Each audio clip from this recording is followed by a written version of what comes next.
In today's video, we're gonna dive into the 2000s Frutiger Aero editing style. Let's get straight to it. So first, we're gonna look at a list of essentials that we need in order to recreate this style. Number 1, bright, vibrant skies.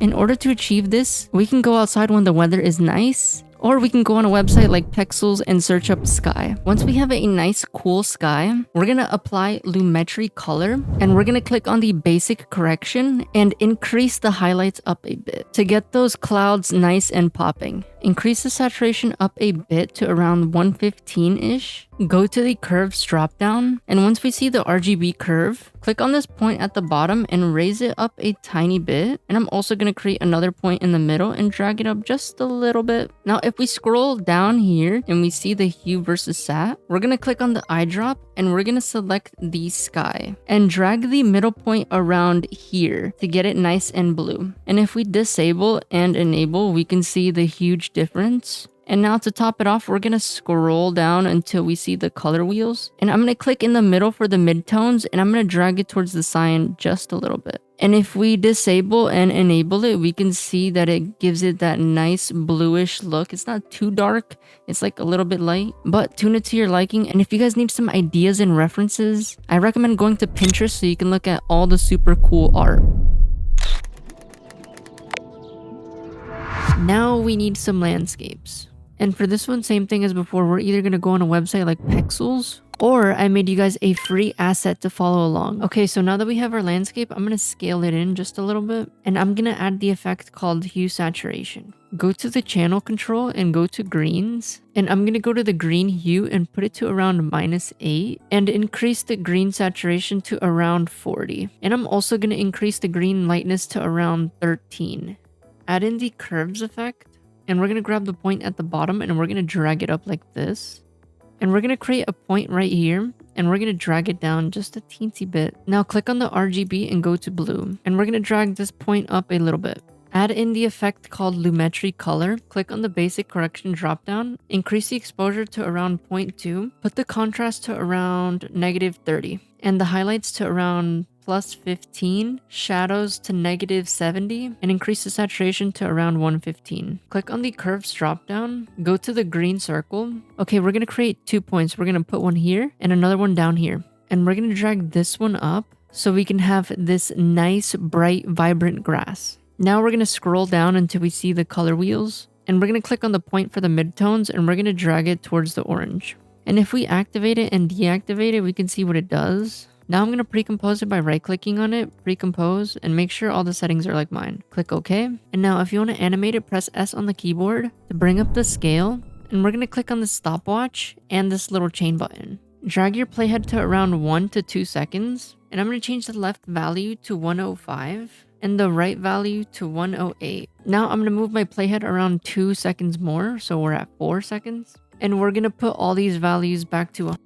And if we go ahead and play it, we can see our animation. But if you think it's too slow, we can highlight our keyframes, hold Alt on the keyboard, click on the last point, and drag it in. And if we play it, it should be faster. Or if you think it's too fast, we can drag it out and it can be more slow. We can press F9 on the keyboard to easy ease everything. And I have a whole bunch of assets like this on my 2000s Frutiger Aero editing pack. If you guys want to save some time, this pack is an easy way how to get that Frutiger Aero look. There are drag and drop assets with over 120 files. Here's a code so you guys can get a discount at checkout. So now let's get into how to make bubbles. Make a solid layer by pressing Ctrl Y, click OK, and add the effect called foam. Click on draft and go to rendered. Go to the producer dropdown, and for producer point on the right hand side for the value, we're going to drag this all the way down till we have that point down here. This is where our bubbles are going to come up. So our bubbles are going to go this way. If you want it to come from the right hand side, we could put it here or here. Now go to the bubbles dropdown, and I'm going to put the size for the bubble to around 0.3. And I'm going to reduce the lifespan to around 150-ish and the strength to around 5. And now go to toggle switches and modes until we see the blending modes. And for the white solid that we made in the beginning, change it to screen. And now if we play it, we have some bubbles. But I'm going to go back into the bubbles and I'm going to increase the size a little bit to around 0.4-ish. And I'm also going to move the solid layer down below the landscape. If you guys want the bubbles to come a little bit sooner, we can click on the white solid and pull it towards the left. So now if we play, we have instant bubbles. Now we need a city. Same thing as our previous method. We can go on Google and search up some free city assets, and we're gonna bring it to our timeline. So I have my city ready, and I'm gonna scale it down so it can fit our scene. And if you wanna animate it, we're gonna have to separate these buildings. And to do that, we're gonna use the pen tool, and I'm quickly gonna mask out this one and leave these three grouped up. So now that I've masked out this building, I'm going to go ahead and duplicate it by pressing Ctrl D. Click M on my keyboard until my mask pops up. And now for the layer on the top, I'm going to go ahead and click on inverted, and now our other buildings should appear. And if we press the eyeball, we can see that we have our buildings separated. I have this building by itself and these three grouped up. And now to animate it, we're going to click on the 3D layer for our first one and second one. If you don't see the 3D, we can go to toggle switches and modes until it appears. So now I'm going to drag my playhead to the beginning of the clip, and I'm going to press P on the keyboard to open up the position. Click on the stopwatch for both of the buildings, and I'm going to go up around 2 seconds.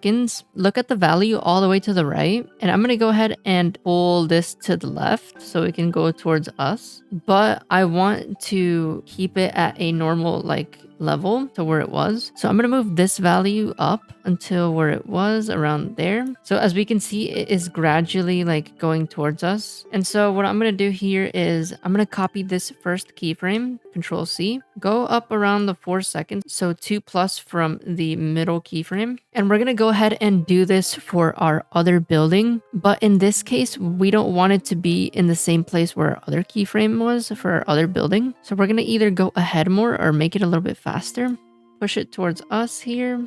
And the middle value, I'm going to push it up right there to its original position. And now I'm going to push this keyframe a little bit more out so our animation won't play at the same time. We want it to be different. I'm going to copy this first keyframe, Control C, Control V. And now if we play it, we can see our animation. And I'm going to highlight all the keyframes, press F9 on the keyboard, and we should have this animation. I think this building on the left needs to be more faster, so I'm going to highlight all the keyframes. I'm going to press Alt on the keyboard and drag this keyframe towards the left.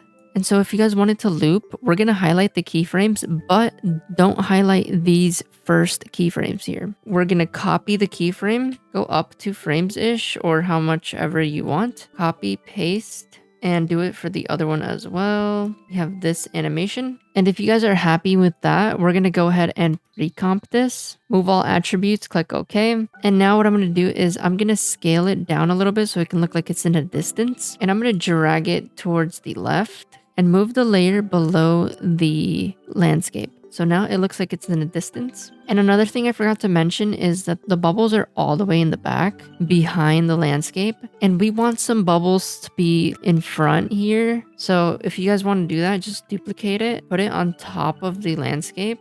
Go to producer and then production rate. We're going to bump that down to around 0.2.